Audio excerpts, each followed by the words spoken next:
Thank you Ganesh Prabhuji. हरे Krishna. Thank you माताजी. झालं ऑन रेकॉर्डिंग? हरे कृष्ण माताजी.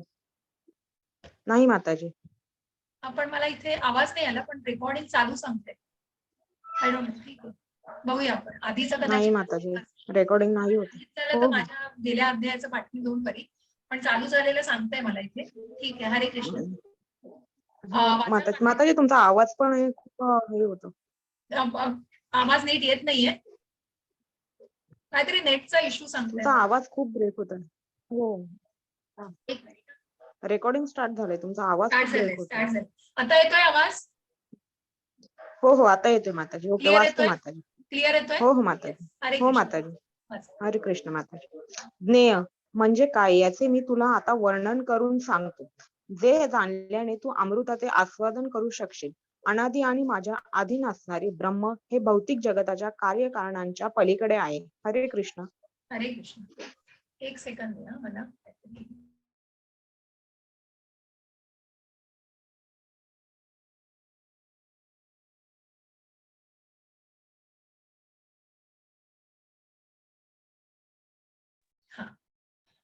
मग ह्या ज्ञेयाला जाणायचंय. मग हे ज्ञेय म्हणजे काय आहे? तर ज्ञान क्षेत्र आणि क्षेत्रज्ञान बद्दलचं जे ज्ञान आपण घेतलं बघा, आता खूप जाणण्याचा प्रयत्न करा आणि काळजी करू नका. मी तुम्हाला परत हे समजावून सांगेन, नाही समजलं तरी, की कशा प्रकारे आपण क्षेत्र आणि क्षेत्रज्ञ आणि या गुणांच्या आधारे, बघा या गुणांच्या आधारे आपण ज्या आत्मसाक्षात्कारी, ही शरीर नाही आहोत म्हणून या आत्मसाक्षात्काराचं महत्व या आध्यात्मिक ज्ञानाला कुठेतरी अनुसरून, या आध्यात्मिक ज्ञानाचं ज्ञान घेऊन ज्ञेय म्हणजे काय याचे मी तुला आता वर्णन करून सांगतो, की मग या परमात्म्याला कसं जाणायचंय. मग या ज्ञानाचं ध्येय काय आहे, क्षेत्रज्ञाला जाणण्याचा ध्येय काय आहे हे मी तुला सांगतो. जे जाणल्याने अमृताचं आस्वादन तू करू शकशील आणि अनादी आणि माझ्या अधीन असणारे ब्रह्म हे भौतिक जगताच्या कार्यकारणाच्या पलीकडे आहे. आणि म्हणूनच हे ब्रह्म, जे मी म्हटलं की जीव हा परब्रह्मच्या कुठेतरी परब्रह्माचा अंश आहे आणि म्हणूनच माझ्या अधीन असणारे हे जे जीव आहेत हे या भौतिक प्रकृतीच्या पलीकडे पण माझी ही आध्यात्मिक शक्ती आहे. आणि म्हणून या ज्ञेयाला काय जाणायचं, या परमात्म्याला जाणायचंय. मग या परमात्म्याला कशा प्रकारे आपण जाणू शकतो बघा, कारण या परमात्म्याच्या स्वभावाशी आपण अनुरूप आहोत. कुठेतरी आत्मा आहे, परमात्मा आहे. मग या आत्म्याशी आपण एकरूप नाही झालेलो आहोत. आपण या आत्म्याचा स्वभाव कुठेतरी अनुसरू शकतो, कारण आपण या परमात्म्याचा अंश आहोत. आणि मग हा परमात्मा कसा वेगळा आहे, कारण त्याचं शरीर आणि आत्मा हा वेगवेगळा नाहीये, तो आध्यात्मिक जगामध्ये आहे. आपण या भौतिक जगामध्ये आपलं शरीर आणि आत्मा हे वेगवेगळे आहेत, पण आपलं शरीर हे नश्वर आहे हे आपल्याला जाणायचंय. आणि हे आत्मिक ज्ञान आपल्याला कुठेतरी घ्यायचंय. या आत्मिक पातळीवर आपल्याला कुठेतरी विचार करायचा आहे. या आत्मसाक्षात्काराच्या भावनेचा विचार, या ज्ञानाला जाणून मग त्या ध्येयाला जाणायचं. आणि म्हणूनच या परमात्म्याला कुठेतरी जाणायचंय. ज्या परमात्म्याचा आधीच्याही आपण अध्यायात बघितलं की परमात्मा कशा प्रकारे अनासक्त आहे सगळ्यापासून. त्यांनी या भौतिक जगताची निर्मिती केलेली आहे, परंतु कशा प्रकारे मायेचे नियंत्रक ते आहे आणि आपण या मायेच्या नियंत्रणाखाली आहोत. हा फरक जाणून घ्या. कृष्णातला आणि आपला हा फरक जाणून घ्या. म्हणून या परमात्म्याला का जाणायचंय, या परमतत्वाला काय जाणायचं आहे हे जाणून घ्यायचा प्रयत्न करा. आणि म्हणून या परमात्म्याचा कशा प्रकारे अंश, जसं म्हटलंय भगवंतांनी, एका अंशातून सगळं विश्व भगवंतांनी व्यापलेलं आहे. या प्रत्येक जीवामध्ये, त्या जीवात्म्यामध्ये परमात्म्याचा निवास आहे. सर्वेंद्रिय गुणभासाम सर्वेंद्रिय विवर्जितम असक्तम सर्वभुंचैव निर्गुणम गुणभोक्तृच. हरे कृष्ण माता. हरे कृष्णा. परमात्मा हा सर्व इंद्रियांचे मूळ उगमस्थान आहे, पण तरीही तो इंद्रिय रहित आहे. तो सर्व जीवांचा पालन करता असला तरी अनासक्तच आहे. तो प्राकृतिक गुणांच्या पलीकडे आहे आणि त्याचबरोबर सर्व प्राकृतिक गुणांचा स्वामीही आहे. हरे कृष्ण. हरे कृष्ण. म्हणून या परमात्म्याला, जे हे परमात्मा प्रत्येकाच्या, आपण बघा ज्या 8व्या अध्यायामध्ये अर्जुनाला प्रश्न पडले होते, अध्यात्म काय आहे आणि कशा प्रकारे हा परमात्मा कुठे वास करतो, कुठे निवास करतो, कोण, हा अधियज्ञ. हा अधियज्ञ म्हणजेच कोण आहे? सर्वोच्च भोक्ता, म्हणजे परमात्मा हा प्रत्येकाच्या हृदयामध्ये निवास करतो. आणि म्हणून या सर्व इंद्रियांचं, या जीवाचं मूळ कोण आहे?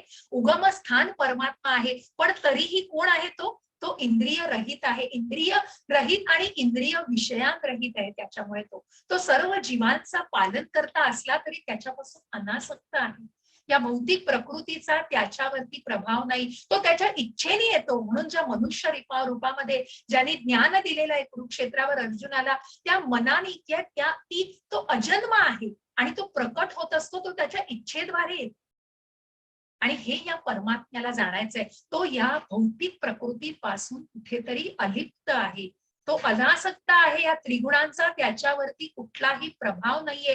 तो प्राकृतिक गुणांच्या खूप पलीकडे आहे, तो आध्यात्मिक आहे. त्याचबरोबर सर्व प्राकृतिक गुणांचा स्वामी. ही माया पण महामाया त्यानेच निर्मिलेली आहे, म्हणून ती एवढी स्ट्रॉंग आहे, कारण ती भगवंतांचीच निर्मिती आहे. पण भगवंत सांगतायत की तुला काय, ball is in your court, तुला या मायेच्या आच्छादनात तू आहेस, पण तुला आध्यात्मिक ज्ञान पण मीच देतोय, मी तुला योग माया पण दाखवतोय.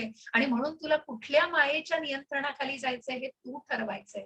या भौतिक प्रकृतीमध्ये गुंतून राहायचंय का स्वतःला अनासक्त बनवायचंय त्याच्यापासून, आणि म्हणून त्या गुणांना कुठेतरी अवलंबायचं आहे. हे जाणण्याचा, जो या परमात्म्याला जाणतोय तोच या मार्गावरती पुढे जाऊन मार्गस्थ बनू शकतो.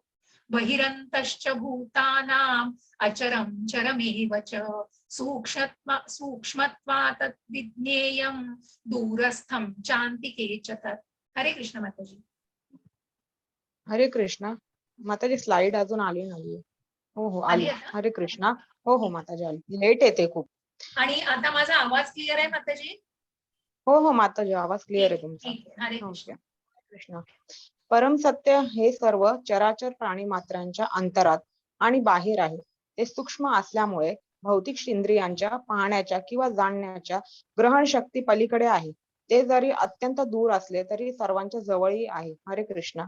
हरे कृष्ण. मग हे जे परम सत्य आहे, हा परमात्मा प्रत्येकाच्या हृदयामध्ये वसलेला आहे, सर्व प्राणी मात्रांच्या अंतरात बाहेर आहे तो. आणि म्हणूनच ज्या या भौतिक आणि प्रकृतीची सुद्धा त्यांनी निर्मिती केलेली आहे, ते सूक्ष्म असल्यामुळे भौतिक इंद्रियांच्या पाहण्याच्या, मग आपली इंद्रिय किती सदोष आहेत हो. आपण आपल्या साध्या पापण्या आपण म्हटलं तर अशा बघू शकू का हो आपण? मी म्हटलं की मला माझ्या पापण्या आत्ता बघायच्या, आरशात बघून नाही हो, आणि मग तुम्ही बघू नाही शकणार. तर इतकी सदोष आपली कुठेतरी लिमिट्स आहेत हो. आपल्या इंद्रिय सदोष आहेत आणि आपल्या कुठेतरी मर्यादा आहेत. आणि या मर्यादांमुळे आपल्याला ती गोष्टी दिसणं अत्यंत सूक्ष्म, त्या परमात्म्याचं अस्तित्व दिसणं हे खूप कठीण आहे. आणि म्हणूनच या भौतिक इंद्रियांच्या ही जी प्रकृती, ही जी आकृती दाखवली आहे, ही गर्भामध्ये, तुम्हाला माहितीये की उत्तरा जी अर्जुनाची सून, जी अभिमन्यूची बायको, आणि परीक्षित महाराज हे उत्तरेचा मुलगा आहे. या अभिमन्यूचा मुलगा उत्तरेच्या पोटामध्ये जेव्हा परीक्षित महाराज होते, तेव्हा त्या परीक्षित महाराजांना कुठेतरी ब्रह्मास्त्रापासून धोका होता.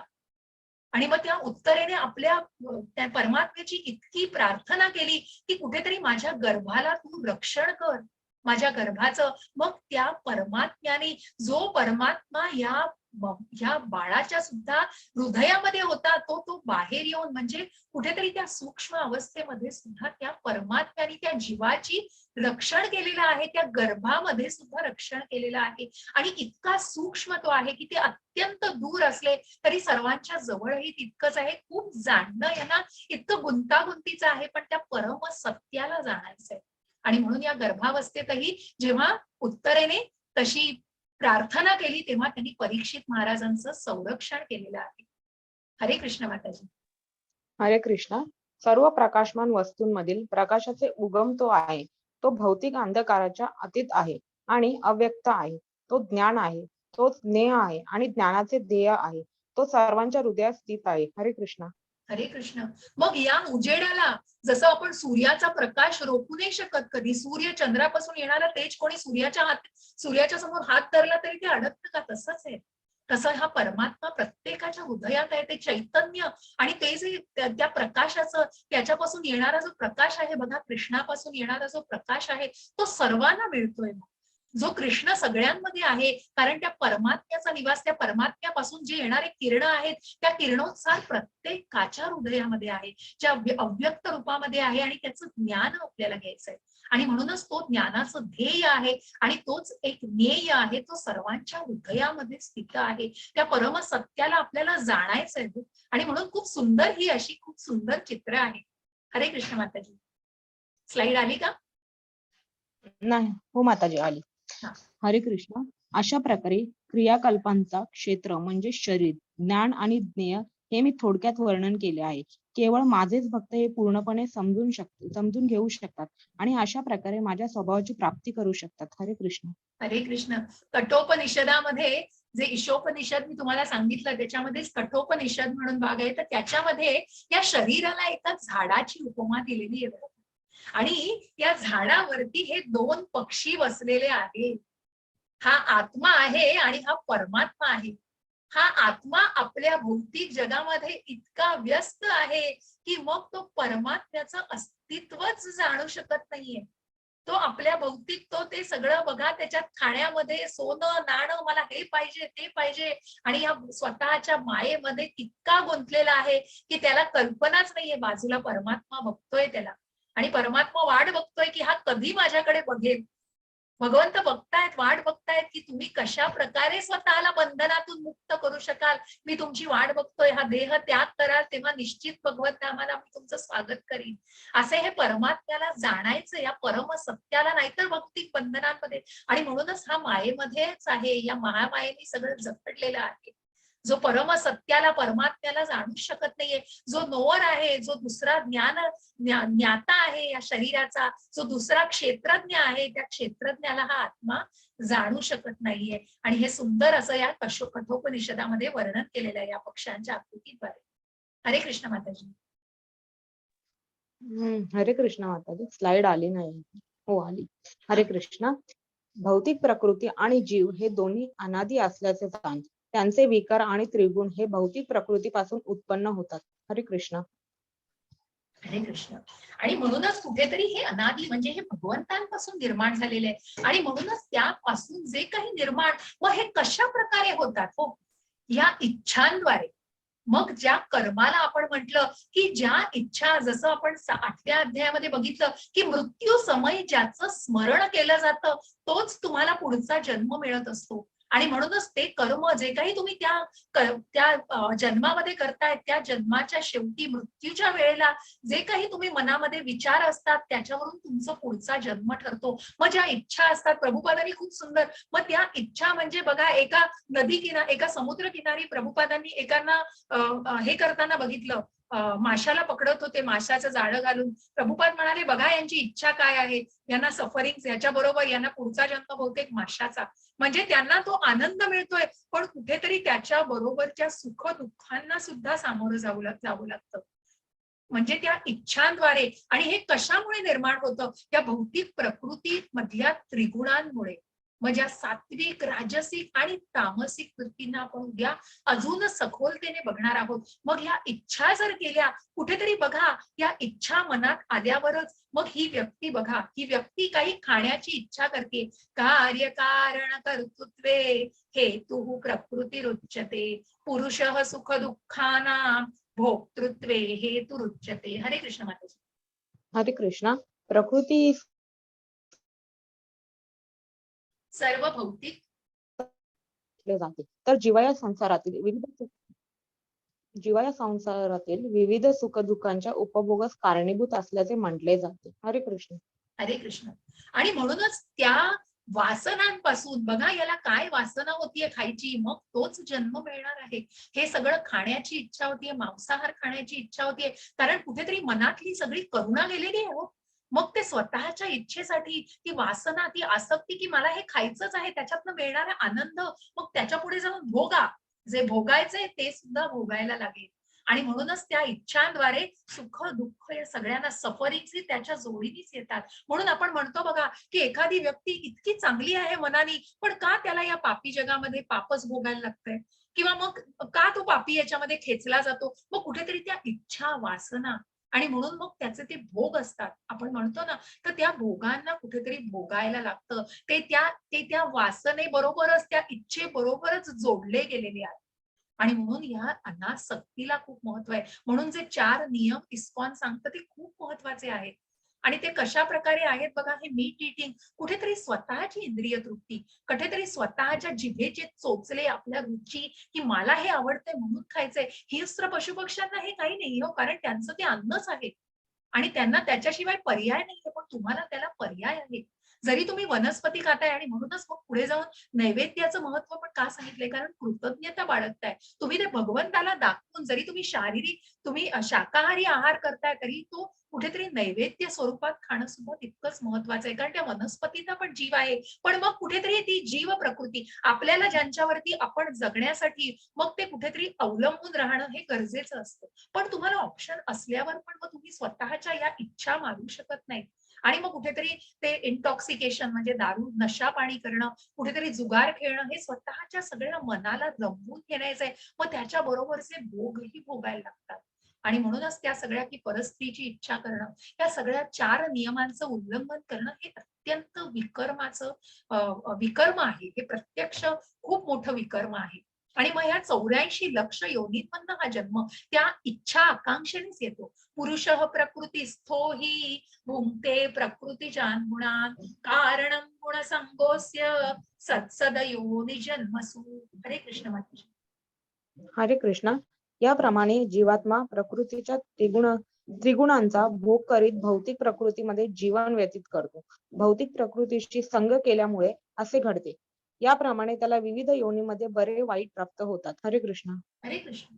आणि म्हणून त्याच्यामुळेच, की ज्या या त्रिगुणांमुळे मग पुढे जाऊन आपण बघणार आहोत उद्या, की सात्विक माणूस काय विचार करतो, काय अन्न खातो, ज्याच्यामुळे त्याला पुढच्या कुठल्या योनींमध्ये जन्म मिळू शकतो. आणि ज्यांनी हे जाणलं आहे तो नाही येणार ना या भौतिक कर्मामध्ये. मग त्या इच्छांना कुठेतरी अनासक्त करायचा प्रयत्न करेल. जोपर्यंत या इच्छा मनामध्ये आहेत, या वासना मनामध्ये आहेत, तोपर्यंत या 84 लक्ष योनींमधून तो प्रवास करत राहतो. आणि म्हणूनच त्याला या विविध योनींमध्ये बरे वाईट सगळं प्राप्त होतं. मग त्या इच्छेबरोबर, त्या वासनेबरोबर येणारे भोग सुद्धा भोगायला लागतातच. उपदृष्टानुमंता च भर्ता भोक्ता महेश्वरः परमाप्नेति चाप्युक्तो देहेस्मिन् पुरुषः परः. हरे कृष्ण माताजी. हरे कृष्णा. तरीही या शरीरात आणखी एक आहे, एक दिव्य भोक्ता जो भगवान आहे, सर्वोच्च मालक आहे, जो देखरेख करणारा आणि परवानगी देणारा म्हणून अस्तित्वात आहे आणि जो परमात्मा म्हणून ओळखला जातो. हरे कृष्ण. हरे कृष्ण. आणि म्हणूनच या शरीरामध्ये आणखी एक दिव्य भोक्ता जो भगवंत आहे, या जगाचा मालक आहे, जो या विश्वाचा जो देखरेख करणारा, परवानगी देणारा म्हणून अस्तित्वात आहे. म्हणून या परमात्म्याला जो जाणतो आहे, मग पुढे जाऊन, की या परमात्म्याला, या परमसत्याचं हेच वर्णन पुन्हा केलेलं आहे, की कोण आहे तो सर्वोच्च भोक्ता. की मग फक्त जो क्षेत्राला जाणतो, की मी बघणार, मला माझं पोट भरायचंय, मग त्या अन्नमय कोशापर्यंतच तो त्याची पात्रता असते. मग कुठेतरी पुढे प्राणमय कोश, ज्ञानमय कोश, विज्ञानमय कोश आणि आनंदमय जो परमात्म्याचा कोश आहे, तोपर्यंत जाणं खूप अवघड होऊन बसतं. कारण कुठेतरी त्या त्रिगुणांच्या प्रभावाखाली स्वतःला त्यांनी दडवलेलं असतं. मी शरीर आहे आणि मला या शरीराचेच चोचले पुरवायचे फक्त. शरीर नश्वर आहे आणि मी कुठेतरी या इच्छांना अनासक्त केलं पाहिजे. जितकं मिळवीन तितकं ते संपणारच नाहीये तो, त्या आशा समाधान कुठे होणारच नाहीये. आणि म्हणूनच ते जाणायचंय, कुठे थांबायचंय हे जाणून घ्यायचंय. काय या आध्यात्मिक मार्गावरती प्रगती, पुन्हा मी तेच सांगते, की का कुठेतरी प्रगती केली जात नाहीये. कारण कुठेतरी ते अडथळे कशाने आहेत, त्या विचारांना, भावनांना कुठेतरी उद्युक्त करायचंय. साधू, शास्त्र आणि गुरु यांच्या मार्फत त्या आपण करणाऱ्या क्रियांना कुठेतरी पडताळून बघायचंय. आणि मगच त्या परमात्म्याला जाणू शकतोय. हरे कृष्ण माताजी. हरे कृष्णा. जो भौतिक प्रकृती, जीव आणि त्रिगुणांचे विकार या संबंधीचे तत्व जाणतो, त्याला निश्चितच मोक्ष प्राप्ती होते. त्याची वर्तमान स्थिती कशीही असली तरी त्याचा या ठिकाणी पुनर्जन्म होत नाही. हरे कृष्ण. हरे कृष्ण. आणि म्हणूनच जो जाणतो, जे आधीच्याही अध्यायांमध्ये, की जरी त्यांनी अनेक पाप कर्म केलेली असली तरी पण मग जो वाल्याचा वाल्मिकी झाला, त्याला निश्चितच पुढे जाऊन तो मोक्षाच्या मार्गावरती आला. मग पुन्हा पुनर्जन्म होत नाही, ते भगवत धामाला मार्गस्थ होतात. आणि म्हणूनच जो कुठल्याही बंधनात असेल, जरी भौतिक प्रकृतीमध्ये आहे, जीव आणि त्रिगुणांचे या ज्ञानाला जे परीक्षित महाराज शुकदेव गोस्वामींसमोर बसलेले आहेत आणि ते त्यांच्याकडून ज्ञान घेत आहेत, कुठेतरी ते परीक्षित महाराजांना मिळालेल्या शापामुळे त्यांना जेव्हा कळलं की 7च दिवस आहेत त्यांच्याकडे जगण्यासाठी, तेव्हा त्यांनी हे ज्ञान घेण्याचा प्रयत्न केलाय. जिज्ञासू वृत्तीने परमात्म्याला जाणण्याचा प्रयत्न केलेला आहे. आणि म्हणूनच हे ज्ञान कुठेतरी या भौतिक जगात या जीवाला कुठेतरी बांधलेलं त्या परिस्थितीत असलं तरी पुढे जाऊन निश्चितच या ज्ञानामुळे कुठेतरी मोक्ष प्राप्तीच्या मार्गावरती स्वतःला मार्गस्थ केलं जाणार आहे. हरे कृष्ण माताजी. हरे कृष्णा.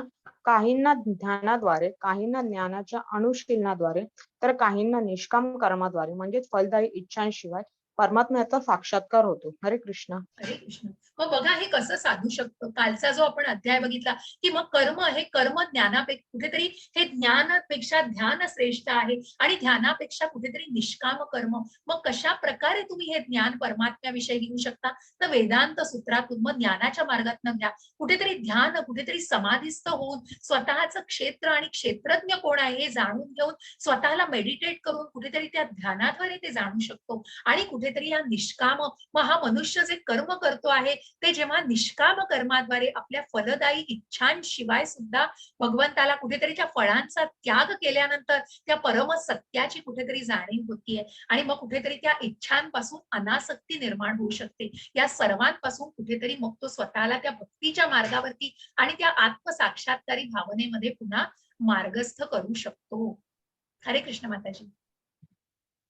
हरे कृष्णा. पुन्हा असे काही लोक आहेत जे आध्यात्मिक ज्ञानात परिचित नसले तरी इतरांकडून ऐकून परमपुरुषाची पूजा करू लागतात. अधिकाऱ्यांकडून ऐकण्याच्या त्यांच्या प्रवृत्तीमुळे ते जन्म मृत्यूच्या मार्गही ओलांडतात. हरे कृष्णा. हरे कृष्ण. मग या सगळ्यामध्ये असेही काही अज्ञानी लोक असू शकतात. बघा, एक मुलांचा घोळका आहे.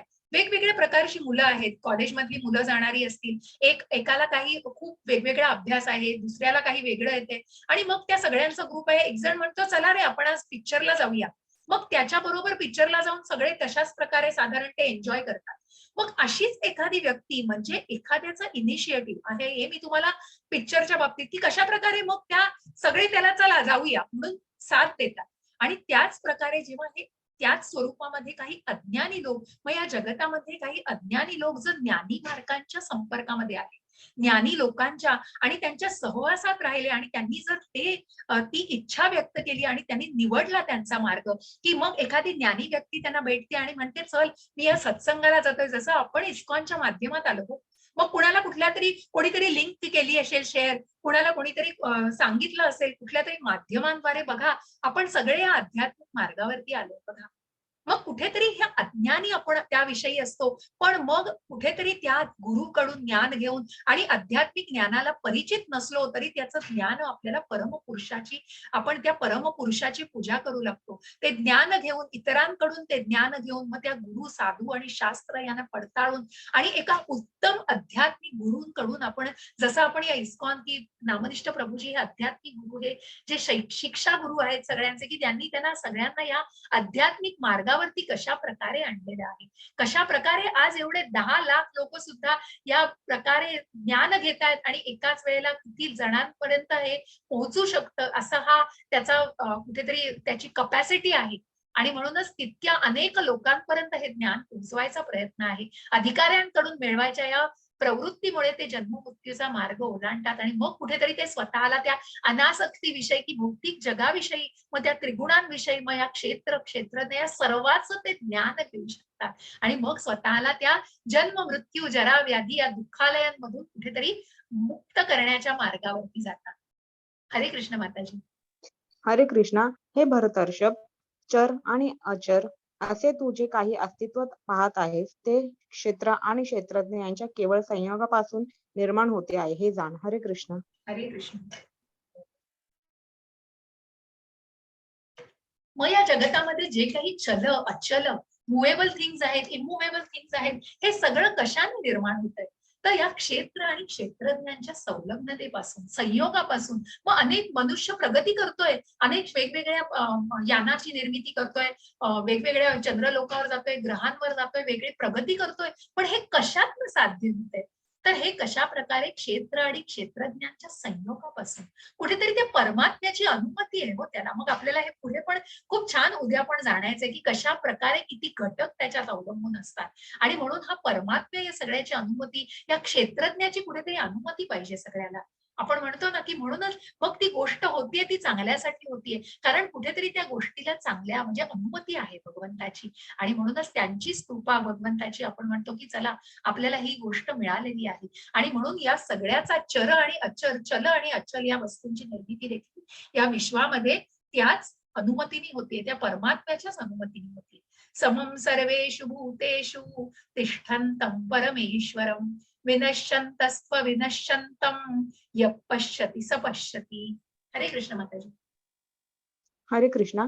जो मनुष्य सर्व देहांमध्ये जीवात्म्याला साथ देणाऱ्या परमात्म्याला पाहतो आणि जो जाणतो की नश्वर देहामधील आत्म्याचा आणि परमात्म्याचा कधीही विनाश होत नाही, तो यथार्थ रूपाने पाहतो. हरे कृष्ण. हरे कृष्ण. आपण ही स्लाइड आधीही 2 संदर्भात बघा की ज्याला जो ब्राह्मण जो अतिशय स्वतःला ज्यांनी स्थिर केलेला आहे तो दुर्लभ आत्मा, म्हणजे की ज्यांनी या परमात्म्याला, मग हा जीवात्मा दुर्लभ आहे की ज्यांनी सर्व देहांमध्ये जीवात्म्याला साथ देणाऱ्या त्या परमात्म्याला जाणलेला आहे.